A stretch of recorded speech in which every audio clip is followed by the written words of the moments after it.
ինձ համար մեծ պատիվ էր Հայաստան Հանրապետության Սահմանադրության 149-րդ հոդվածի այս հնարավորության համար ստորագրել հրամանագիր ձեզ Հայաստան Հանրապետության վարչապետի պաշտոնում նշանակվելու կապակցությամբ, որ առաջարկություն իհարկե ստացել եմ ազգային ժողովում քաղաքական մեծամասնության կողմից։ Անկեղծ շնորհավորում եմ, մաղթում եմ ձեզ մեծ համբերություն, տոկունություն, վճռականություն այս դժվարին ժամանակներում մեզ առաջնորդելու համար, երկիրը դեպի բարեկեցիկ ապագա տանելու համար,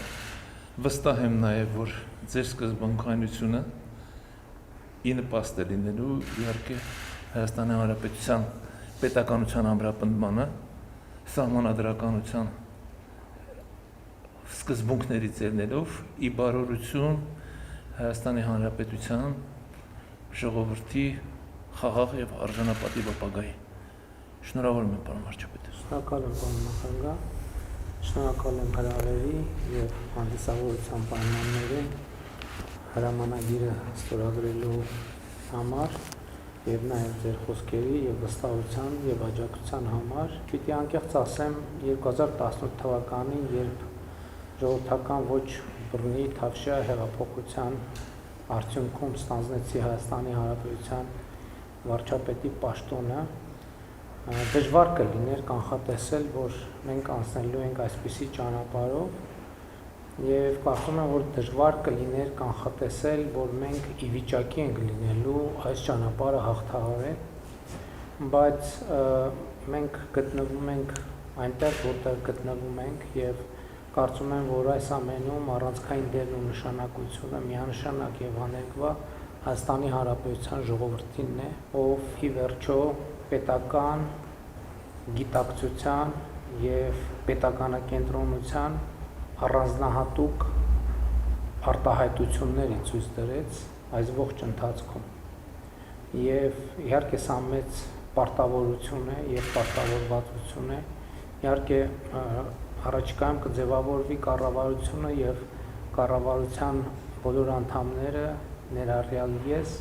երթման տեքստով արդեն կամրագրենք մեր պարտավորությունները մեր ժողովրդի առաջ։ Ուզում եմ նաեւ ձեզ շնորհակալություն հայտնել այսօր ազգային ժողովի համբոնից ունեցած ուղերձի համար, շատ կարևոր ուղերձներ հղեցիք, ինչին ուշադիր հետևում էի եւ հույս ունեմ, որ 9-րդ գումարման ազգային ժողովը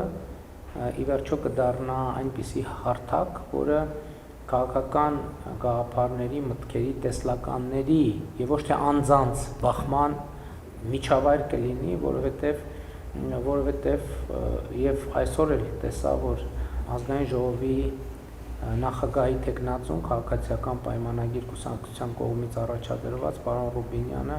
այդ նույն ուղերձը հղեց, որ ցուցաբերելով քաղաքացիական պայմանագիր կուսակցության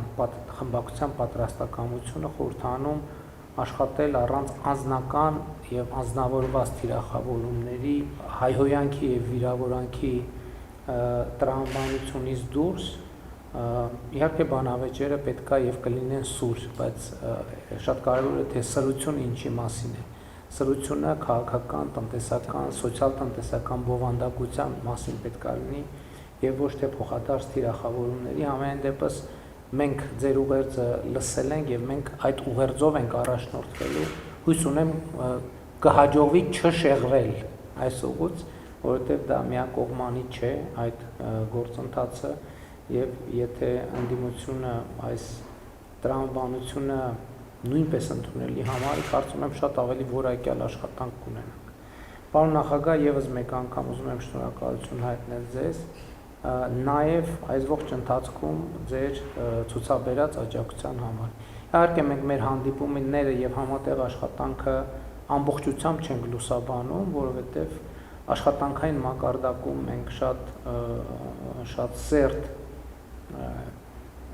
երկխոսության մեջ ենք եւ քննարկում ենք բազմաթիվ հարցեր եւ այս ընթացքում նաեւ պաշտոնապես եւ ոչ պաշտոնական շփումներում ես միշտ տեսել եմ, զգացել եմ ձեր աջակցությունը, ինչի համար շնորհակալ եմ։ Մեծարգո պարոն վարչապետ, շատ կարճ ուղղակի ես ինքս նորից շնորհակալություն եմ ձեզ հայտնում այդ վստահության համար, որ կա կառավարություն, նախագահական ազգային ժողով միջև, որովհետև ինքս մասնակից եմ կարևորագույն կառավարական պետական որոշումների համար, որի հնարավորությունը դուք տվել եք, ըստ էության սահմանադրությունում այդ հնարավորությունները շատ պայմանական են։ Եվ այդ վստահությունն է ինձ նաև համոզում, որ իրականում այն քաղաքականությունը, որ վարում եք դուք, որպես կառավարություն ղեկավար, որպես քաղաքական ուժի ղեկավար մեծամասնությամբ, դրանք ի նպաստ են լինելու Հայաստանի Հանրապետության ամրապնդմանը, դրանք ի նպաստ են լինելու Հայաստանի ինքնիշխանության ամրապնդմանը եւ միանշանակ ի նպաստ են լինելու Հայաստանի ուժեղ ապագային։ Ես նորից ձեզ հաջողություններ եմ մաղթում, կամք, տոկունություն, ամրություն, որովհետեւ արտաքինից այն ինչ որ տեսնում ենք շատերս, այդ թվում նաեւ Հայաստանի Հանրապետության քաղաքացիներում, դա միայն արտաքին մասն է։ Ներքին այն իրավիճակները, որ կա, որի մասին շատերը տեղեկացված չեն, դրանք պահանջում են սկզբունքայնություն, որը դուք ցուցաբերել եք այս տարիների ընթացքում։ Դուք ճիշտ նշեցիք, այն ինչ որ 2018-ին էր, մենք չենք կարող պատկերացնել, թե այսպիսի զարգացումներ են տեղի ունենալու։ Ոչ միայն մեր տարածաշրջանում, այլ ընդհանրապես աշխարհում էր։ Եվ մենք պետք է կարողանանք, ինչպես դուք եք ասում, միշտ շեշտում եք, որ ամենակարևորը կառավարելի դարձնենք այն process-ները, որ տեղի են ունենում, եւ մի փոքրիկ դիտարկում ընդհանրապես քաղաքական միջավայրի հետ կապված։ Այն, որ մեր Հայաստանի Հանրապետության քաղաքացիներին տրված է հնարավորությունը սահմանադրությամբ ընտրել իշխանություն, սա դարձել է իրականություն։ Սա մեզ համար միշտ եղել է երազանք։ Մեր ժողովուրդը տարիներ շարունակ իր ընտրությունը կատարել է, բայց ցավոք սրտի իշխանությունը իր ձեռքից վերցրել է։ 18 թվականից հետո մեր ժողովուրդը կատարում է իր ընտրությունը եւ ստանում է այդ իշխանությունը։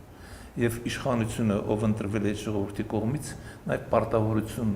ունի եւ պետք է արդարացնի այդ վստահությունը, որ ստանում է ժողովրդի կողմից։ Բայց կարևոր մի գործոներ կա։ Պետության կայունությունը, ամրությունը կախված է ոչ միայն քաղաքական մեծամասնությունից, ով ստանձնում է իշխանություն, այլև ընդդիմությունից։ Ինչքան որակյալ քաղաքական մեծամասնության կարիք ունի ժողովրդավարական երկրներում հասարակությունը, ավելի կարևոր նշանակություն եւ դեր ունի ընդդիմությունը։ Եվ մենք միասին պետք է ամեն ինչ անենք եւ այդ թվում նաեւ ընդդիմության հետ մենք